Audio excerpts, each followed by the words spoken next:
أعوذ بالله من الشيطان الرجيم. سيقول السفهاء من الناس ما ولاهم عن قبلتهم التي كانوا عليها قل لله المشرق والمغرب يهدي من يشاء إلى صراط مستقيم. وكذلك جعلناكم أمة وسطا لتكونوا شهداء على الناس ويكون الرسول عليكم شهيدا. وما جعلنا القبلة التي كنت عليها إلا لنعلم من يتبع الرسول ممن ينقلب على عقبيه وإن كانت لكبيرة إلا على الذين هدى الله وما كان الله ليضيع إيمانكم إن الله بالناس لرءوف رحيم. قد نرى تقلب وجهك في السماء فلنولينك قبلة ترضاها فول وجهك شطر المسجد الحرام وحيث ما كنتم فولوا وجوهكم شطره وإن الذين أوتوا الكتاب ليعلمون أنه الحق من ربهم وما الله بغافل عما يعملون. ولئن أتيت الذين أوتوا الكتاب بكل آية ما تبعوا قبلتك وما أنت بتابع قبلتهم وما بعضهم بتابع قبلة بعض ولئن اتبعت أهواءهم من بعد ما جاءك من العلم إنك إذا لمن الظالمين. الذين آتيناهم الكتاب يعرفونه كما يعرفون أبناءهم وإن فريقا منهم ليكتمون الحق وهم يعلمون. الحق من ربك فلا تكونن من الممترين. ولكل وجهة هو موليها فاستبقوا الخيرات أينما تكونوا يأت بكم الله جميعا إن الله على كل شيء قدير. ومن حيث خرجت فول وجهك شطر المسجد الحرام وإنه للحق من ربك وما الله بغافل عما تعملون. ومن حيث خرجت فول وجهك شطر المسجد الحرام وحيث ما كنتم فولوا وجوهكم شطره لئلا يكون للناس عليكم حجة إلا الذين ظلموا منهم فلا تخشوهم واخشوني ولأتم نعمتي عليكم ولأتم نعمتي عليكم ولعلكم تهتدون كما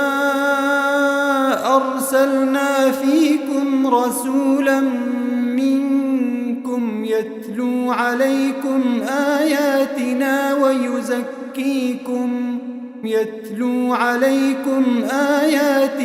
ويزكيكم ويعلمكم الكتاب والحكمة ويعلمكم ما لم تكونوا تعلمون فاذكروني أذكركم واشكروا لي ولا تكفرون يا أيها الذين آمنوا استعينوا بالصبر والصلاة إن الله مع الصابرين ولا تقولوا لمن يقتل في سبيل الله أموات بل أحياء ولكن لا تشعرون ولنبلونكم بشيء من الخوف والجوع ونقص من الأموال والأنفس والثمرات وبشر الصابرين الذين إذا أصابتهم مصيبة قالوا إنا لله وإنا إليه راجعون أولئك عليهم صلوات من ربهم ورحمة وأولئك هم المهتدون إن الصفا والمروة من شعائر الله فمن حج البيت أو اعتمر فلا جناح عليه أن يطوف بهما ومن تطوع خيرا فإن الله شاكر عليم إن الذين يكتمون ما أنزلنا من البينات والهدى من بعد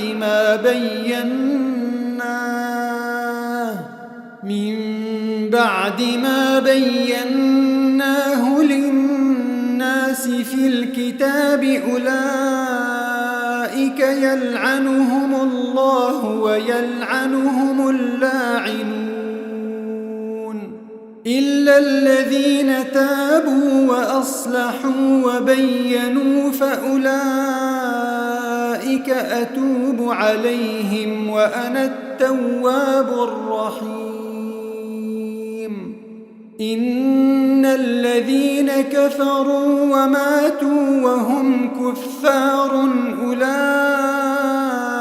عليهم لعنة الله والملائكة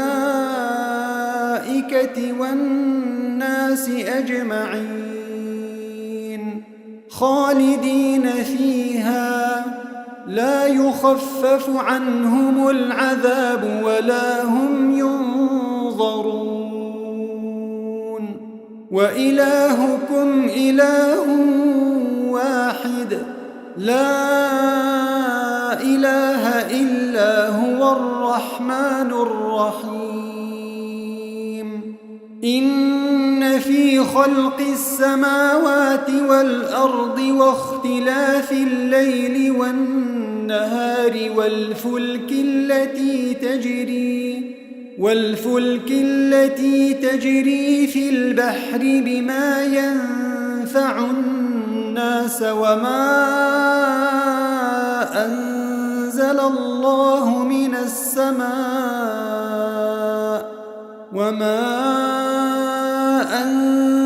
الله من السماء من ماء فأحيا به الأرض بعد موتها وبث فيها من كل دابة وتصريف الرياح والسحاب المسخر بين السماء والأرض لآيات لقوم يعقلون ومن الناس من يتخذ من دون الله أندادا يحبونهم كحب الله والذين آمنوا أشد حبا لله ولو يرى الذين ظلموا إذ يرون العذاب أن القوة لله جميعا وأن الله شديد العذاب إذ تبرأ الذين اتبعوا من الذين اتبعوا ورأوا العذاب وتقطعت بهم الأسباب وقال الذين اتبعوا لو أن لنا كرة فنتبرأ منهم كما تبرؤوا منا كذلك يريهم الله أعمالهم حسرات عليهم وما هم بخارجين من النار يا أيها الناس كلوا مما في الأرض حلالا طيبا ولا تتبعوا خطوات الشيطان إنه لكم عدو مبين إنما يأمركم بالسوء والفحشاء وأن تقولوا على الله ما لا تعلمون وإذا قيل لهم اتبعوا ما أنزل الله قالوا بل نتبع ما ألفينا عليه آباءنا أولو كان آباؤهم لا يعقلون شيئا ولا يهتدون ومثل الذين كفروا كمثل الذي ينعق بما لا يسمع إلا دعاء ونداء صم بكم عمي فهم لا يعقلون يا أيها الذين آمنوا كلوا من طيبات ما رزقناكم واشكروا لله إن كنتم إياه تعبدون إنما حرم عليكم الميتة والدم ولحم الخنزير وما أهل به لغير الله فمن اضطر غير باغ ولا عاد فلا إثم عليه إن الله غفور رحيم إن الذين يكتمون ما أنزل الله من الكتاب ويشترون به ثمنا قليلا أولئك ما يأكلون في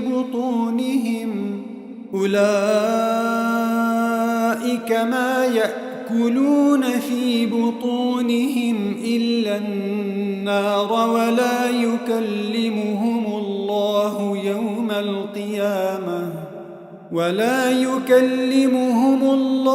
يوم القيامة ولا يزكيهم ولهم عذاب أليم. أولئك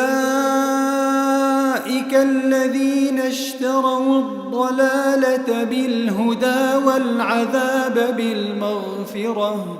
فما أصبرهم على النار. ذلك بأن الله نزل الكتاب بالحق وإن الذين اختلفوا في الكتاب لفي شقاق بعيد. ليس البر أن تولوا وجوهكم قبل المشرق والمغرب ولكن البر من آمن بالله واليوم الآخر والملائكة والكتاب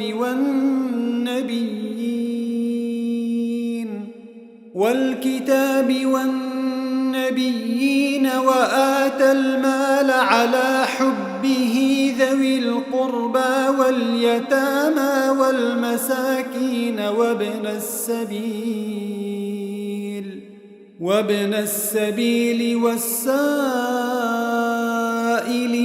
وفي الرقاب وأقام الصلاة وآتى الزكاة والموفون بعهدهم إذا عاهدوا والصابرين في البأساء والضراء وحين البأس. أولئك الذين صدقوا وأولئك هم المتقون. يا أيها الذين آمنوا كتب عليكم القصاص في القتلى الحر بالحر والعبد بالعبد والأنثى بالأنثى فمن عفي له من أخيه شيء فاتباع بالمعروف وأداء إليه بإحسان ذلك تخفيف من ربكم ورحمة فمن اعتدى بعد ذلك فله عذاب أليم. ولكم في القصاص حياة يا أولي الألباب لعلكم تتقون. كتب عليكم إذا حضر أحدكم الموت إن ترك خيرا الوصية للوالدين والأقربين بالمعروف حقا على المتقين. فمن بدله بعدما سمعه فإنما إثمه على الذين يبدلونه إن الله سميع عليم. فمن خاف من موص جنفا أو إثما فأصلح بينهم فلا إثم عليه إن الله غفور رحيم. يا أيها الذين آمنوا كتب عليكم الصيام كما كتب على الذين من قبلكم لعلكم تتقون أياما معدودات فمن كان منكم مريضا أو على سفر فعدة من أيام أخر وعلى الذين يطيقونه فدية طعام مسكين فمن تطوع خيرا فهو خير له وأن تصوموا خير لكم إن كنتم تعلمون شهر رمضان الذي أنزل فيه القرآن هدى للناس وبينات من الهدى والفرقان فمن شهد منكم الشهر فليصمه ومن كان مريضا أو على سفر فعدة من أيام أخر يريد الله بكم اليسر ولا يريد بكم العسر ولتكملوا العدة ولتكبروا الله على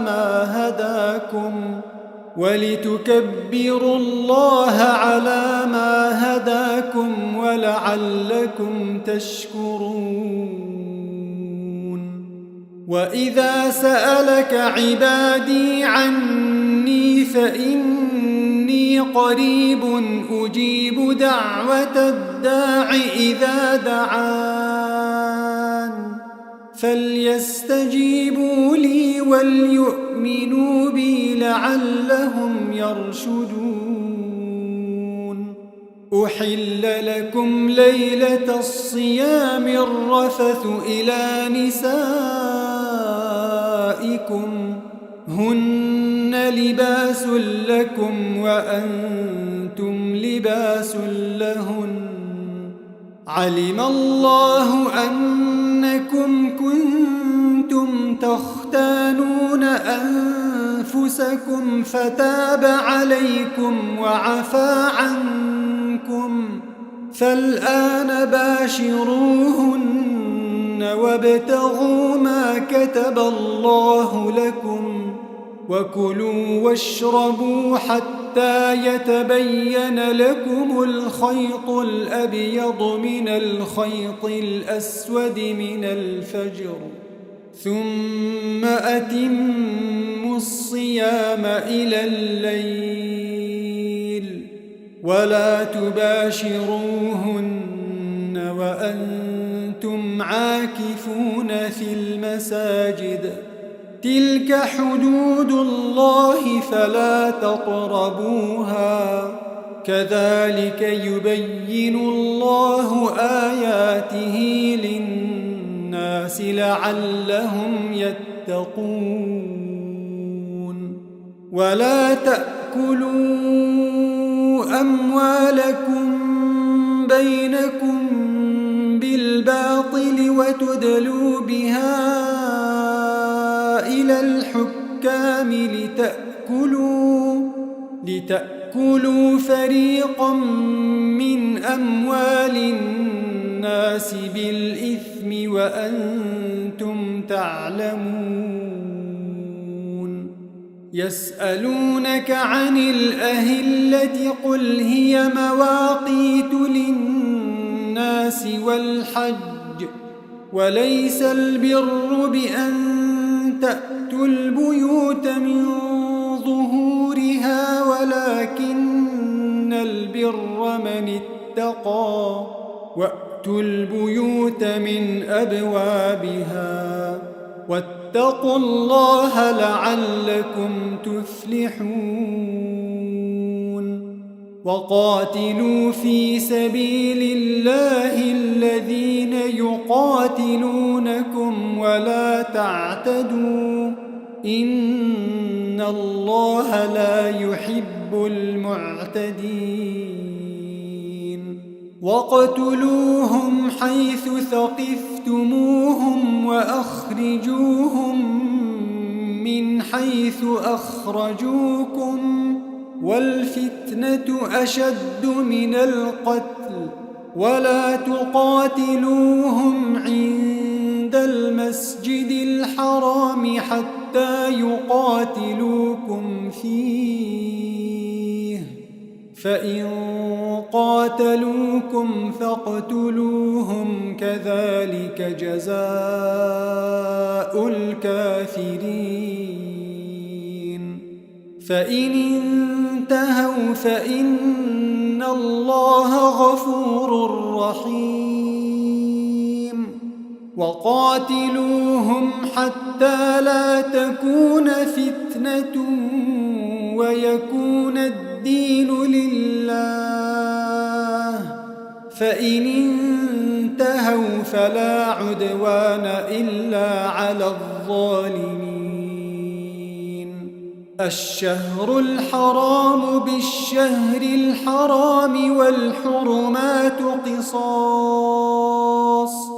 فمن اعتدى عليكم فاعتدوا عليه بمثل ما اعتدى عليكم واتقوا الله واعلموا أن الله مع المتقين وأنفقوا في سبيل الله ولا تلقوا بأيديكم إلى التهلكة وأحسنوا إن الله يحب المحسنين وأتموا الحج والعمرة لله فإن أحصرتم فما استيسر من الهدي ولا تحلقوا رؤوسكم حتى يبلغ الهدي محله فمن كان منكم مريضا أو به أذى من رأسه ففدية من صيام أو صدقة أو نسك فإذا أمنتم فمن تمتع بالعمرة إلى الحج فما استيسر من الهدي فمن لم يجد فصيام 3 أيام في الحج و7 إذا رجعتم تلك 10 كاملة ذلك لمن لم يكن أهله حاضر المسجد الحرام واتقوا الله واعلموا أن الله شديد العقاب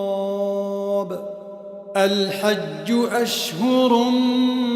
معلومات فمن فرض فيهن الحج فلا رفث ولا فسوق ولا جدال في الحج وما تفعلوا من خير يعلمه الله وتزودوا فإن خير الزاد التقوى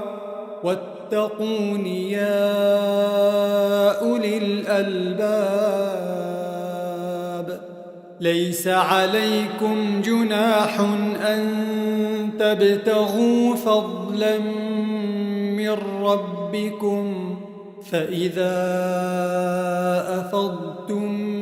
من عرفات فاذكروا الله عند المشعر الحرام واذكروه كما هداكم وإن كنتم من قبله لمن الضالين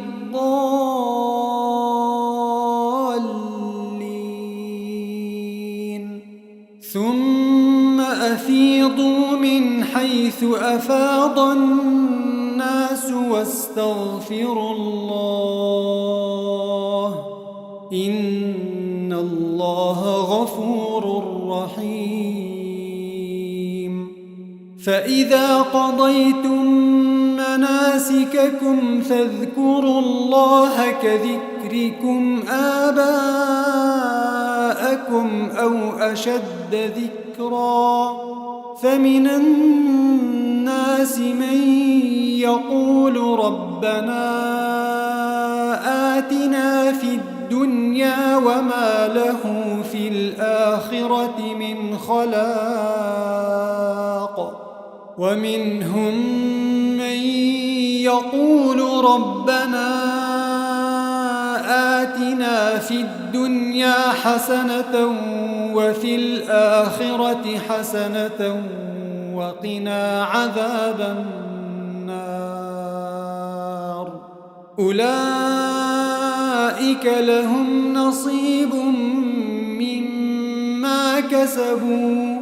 والله سريع الحساب واذكروا الله في أيام معدودات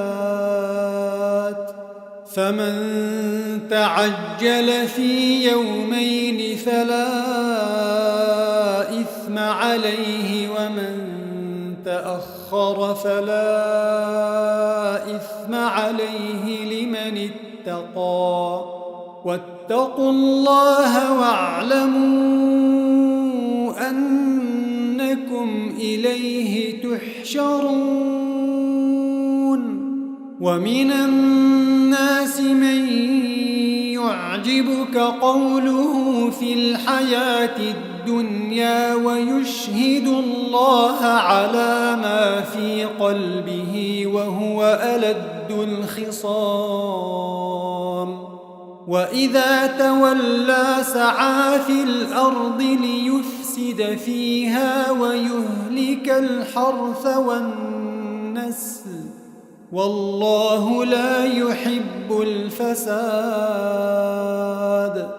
وإذا قيل له اتق الله أخذته العزة بالإثم فحسبه جهنم ولبئس المهاد ومن الناس من يشري نفسه ابتغاء مرضات الله والله رؤوف بالعباد يا أيها الذين آمنوا ادخلوا في السلم كافة ولا تتبعوا خطوات الشيطان إنه لكم عدو مبين فإن زللتم من بعد ما جاءتكم البينات فاعلموا أن الله عزيز حكيم هل ينظرون إلا أن يأتيهم الله في ظلل من الغمام والملائكة وقضي الأمر وإلى الله ترجع الأمور سل بني إسرائيل كم آتيناهم من آية بينة ومن يبدل نعمة الله من بعد ما جاءته فإن الله شديد العقاب زين للذين كفروا الحياة الدنيا ويسخرون من الذين آمنوا والذين اتقوا فوقهم يوم القيامة والله يرزق من يشاء بغير حساب كان الناس أمة واحدة فبعث الله النبيين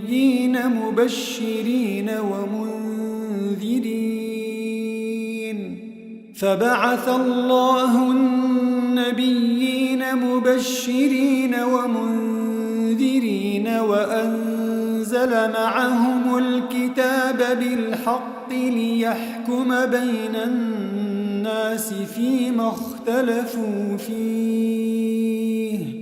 وما اختلف فيه إلا الذين أوتوه من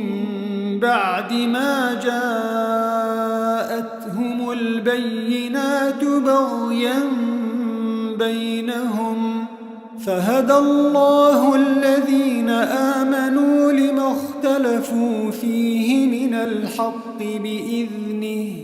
والله يهدي من يشاء إلى صراط مستقيم أم حسبتم أن تدخلوا الجنة ولما يأتكم مثل الذين خلوا من قبلكم مستهم البأساء والضراء وزلزلوا حتى يقول الرسول والذين آمنوا معه متى نصر الله ألا إن نصر الله قريب يسألونك ماذا ينفقون قل ما أنفقتم من خير فللوالدين والأقربين واليتامى والمساكين وابن السبيل وما تفعلوا من خير فإن الله به عليم كتب عليكم القتال وهو كره لكم وعسى أن تكرهوا شيئا وهو خير لكم وعسى أن تحبوا شيئا وهو شر لكم والله يعلم وأنتم لا تعلمون يسألونك عن الشهر الحرام قتال فيه قل قتال فيه كبير وصد عن سبيل الله وكفر به والمسجد الحرام وإخراج أهله منه أكبر عند الله والفتنة أكبر من القتل ولا يزالون يقاتلونكم حتى يردوكم عن دينكم إن استطاعوا ومن يرتدد منكم عن دينه فيمت وهو كافر فأولئك حبطت أعمالهم في الدنيا والآخرة وأولئك أصحاب النار هم فيها خالدون إن الذين آمنوا والذين هاجروا وجاهدوا في سبيل الله أولئك يرجون رحمة الله والله غفور رحيم. يسألونك عن الخمر والميسر قل فيهما إثم كبير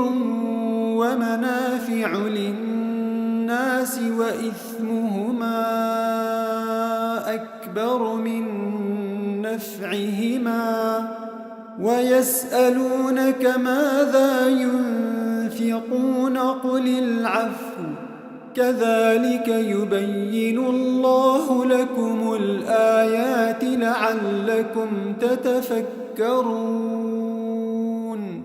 لعلكم تتفكرون في الدنيا والآخرة. ويسألونك عن اليتامى قل إصلاح لهم خير وإن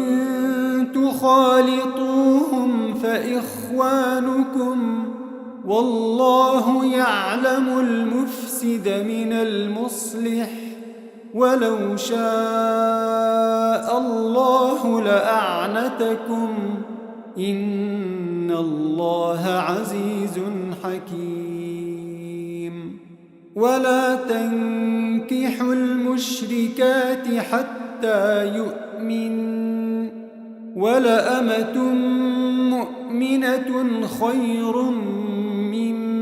مشركة ولو أعجبتكم ولا تنكحوا المشركين حتى يؤمنوا ولعبد مؤمن خير من مشرك ولو أعجبكم أولئك يدعون إلى النار والله يدعو إلى الجنة والمغفرة بإذنه ويبين آياته للناس لعلهم يتذكرون. ويسألونك عن المحيض قل هو أذى فاعتزلوا النساء في المحيض ولا تقربوهن حتى يطهرن فإذا تطهرن فأتوهن من حيث أمركم الله إن الله يحب التوابين ويحب المتطهرين. نساؤكم حرث لكم فأتوا حرثكم أنى شئتم وقدموا لأنفسكم واتقوا الله واعلموا أنكم ملاقوه وبشر المؤمنين. ولا تجعلوا الله عرضة لأيمانكم أن تبروا وتتقوا وتصلحوا بين الناس والله سميع عليم. لا يؤاخذكم الله باللغو في أيمانكم ولكن يؤاخذكم بما كسبت قلوبكم والله غفور حليم. للذين يؤلون من نسائهم تربص 4 أشهر فإن فاءوا فإن الله غفور رحيم. وإن عزموا الطلاق فإن الله سميع عليم. والمطلقات يتربصن بأنفسهن 3 قروء ولا يحل لهن أن يكتمن ما خلق الله في أرحامهن إن كن يؤمن بالله واليوم الآخر وبعولتهن أحق بردهن في ذلك إن أرادوا إصلاحا ولهن مثل الذي عليهن بالمعروف وللرجال عليهن درجة والله عزيز حكيم. الطلاق مرتان فإمساك بمعروف أو تسريح بإحسان ولا يحل لكم أن تأخذوا مما آتيتموهن شيئا إلا أن يخافا ألا يقيما حدود الله فإن خفتم ألا يقيما حدود الله فلا جناح عليهما فيما افتدت به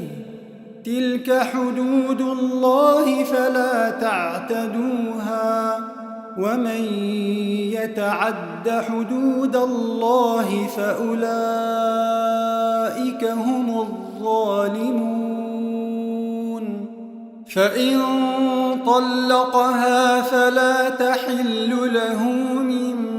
بعد حتى تنكح زوجا غيره فإن طلقها فلا جناح عليهما أن يتراجعا إن ظنا أن يقيما حدود الله وتلك حدود الله يبينها لقوم يعلمون. وإذا طلقتم النساء فبلغن أجلهن فأمسكوهن بمعروف أو سرحوهن بمعروف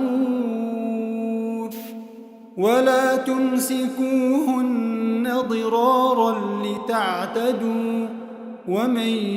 يفعل ذلك فقد ظلم نفسه ولا تتخذوا آيات الله هزوا واذكروا نعمة الله عليكم وما أنزل عليكم من الكتاب والحكمة يعظكم به واتقوا الله واعلموا أن الله بكل شيء عليم. وإذا طلقتم النساء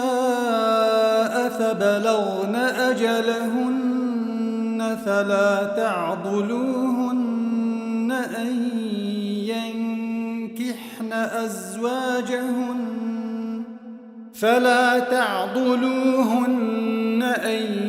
ينكحن أزواجهن إذا تراضوا بينهم بالمعروف ذلك يوعظ به من كان منكم يؤمن بالله واليوم الآخر ذلكم أزكى لكم وأطهر والله يعلم وأنتم لا تعلمون. والوالدات يرضعن أولادهن حولين كاملين لمن لمن أراد أن يتم الرضاعة وعلى المولود له رزقهن وكسوتهن بالمعروف لا تكلف نفس إلا وسعها لا تضار والدة بولدها ولا مولود له بولده وعلى الوارث مثل ذلك فإن أرادا فصالا عن تراض منهما وتشاور فلا جناح عليهما وإن أردتم أن تسترضعوا أولادكم فلا جناح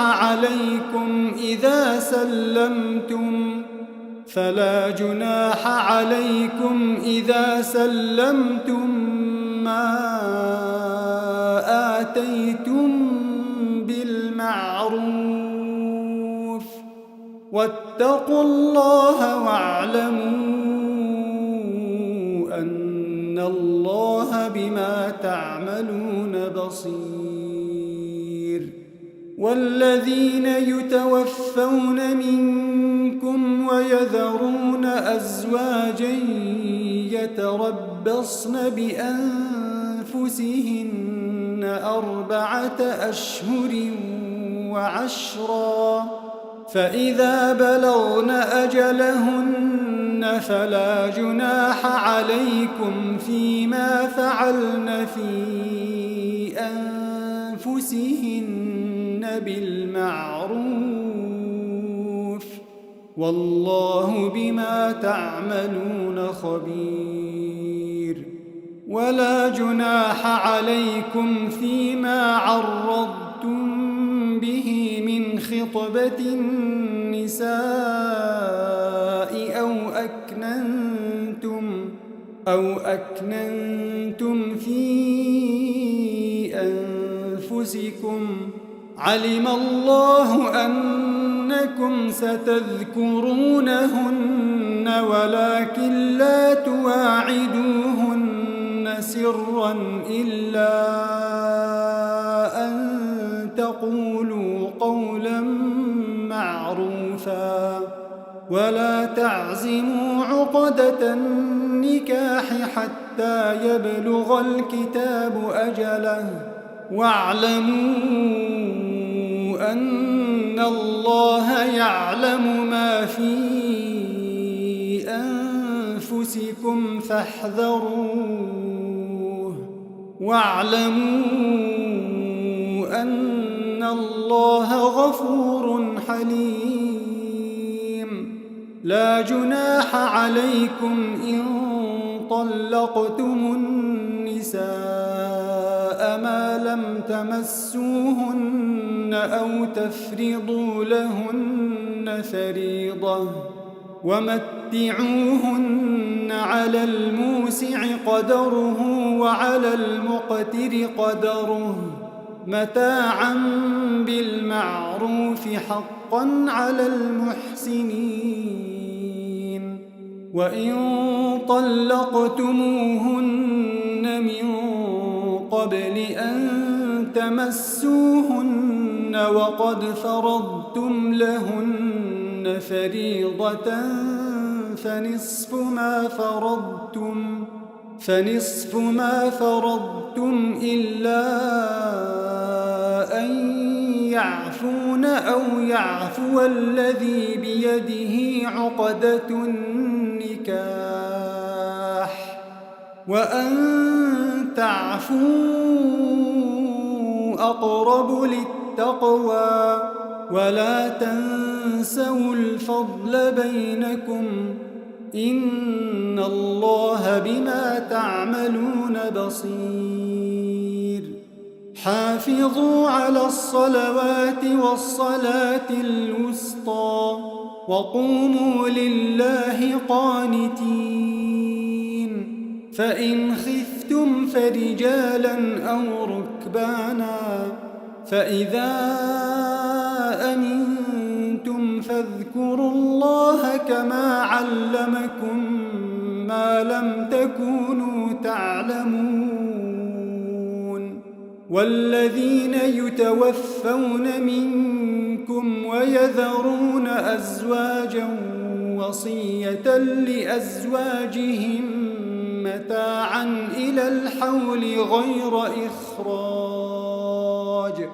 فإن خرجن فلا جناح عليكم فيما فعلن في أنفسهن من معروف والله عزيز حكيم وللمطلقات متاع بالمعروف حقا على المتقين كذلك يبين الله لكم آياته لعلكم تعقلون ألم تر إلى الذين خرجوا من ديارهم وهم ألوف حذر الموت فقال لهم الله موتوا ثم أحياهم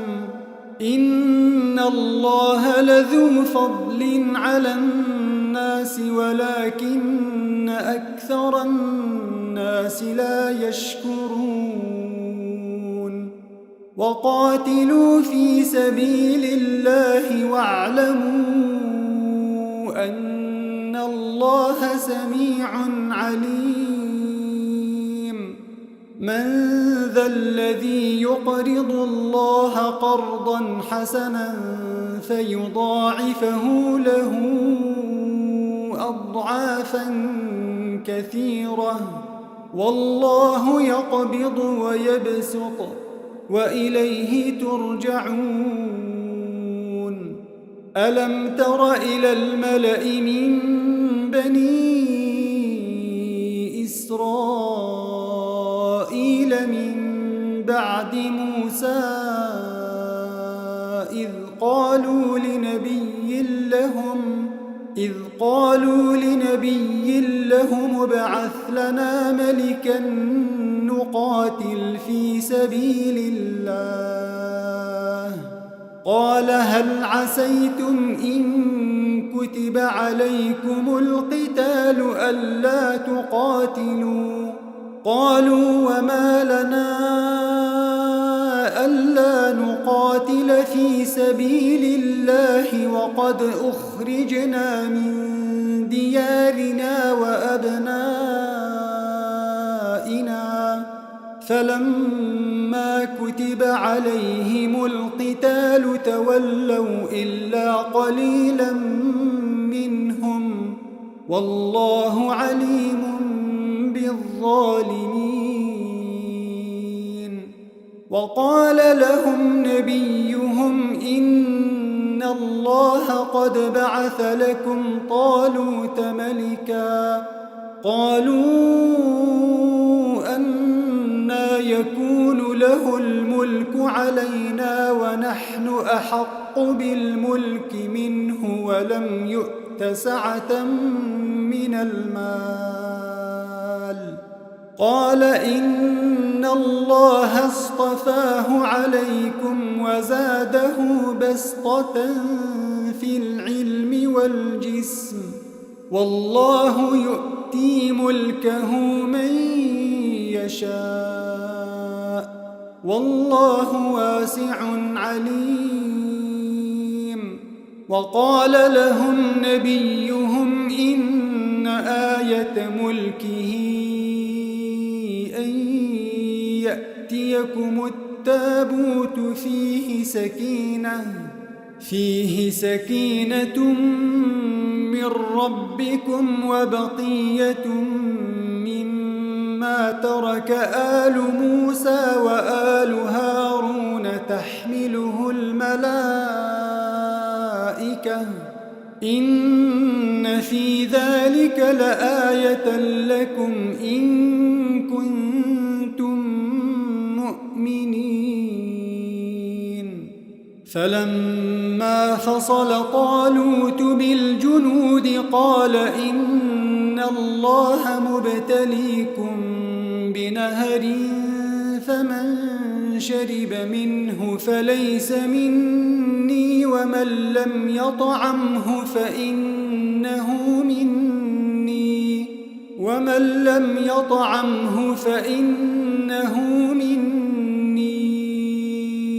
إلا من اغترف غرفة بيده فشربوا منه إلا قليلا منهم فلما جاوزه هو والذين آمنوا معه قالوا لا طاقة لنا اليوم بجالوت وجنوده قال الذين يظنون أنهم ملاقو الله كم من فئة قليلة غلبت فئة كثيرة بإذن الله والله مع الصابرين.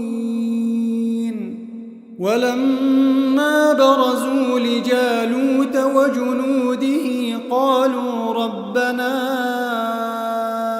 أفرغ علينا صبرا وثبت أقدامنا وانصرنا على القوم الكافرين فهزموهم بإذن الله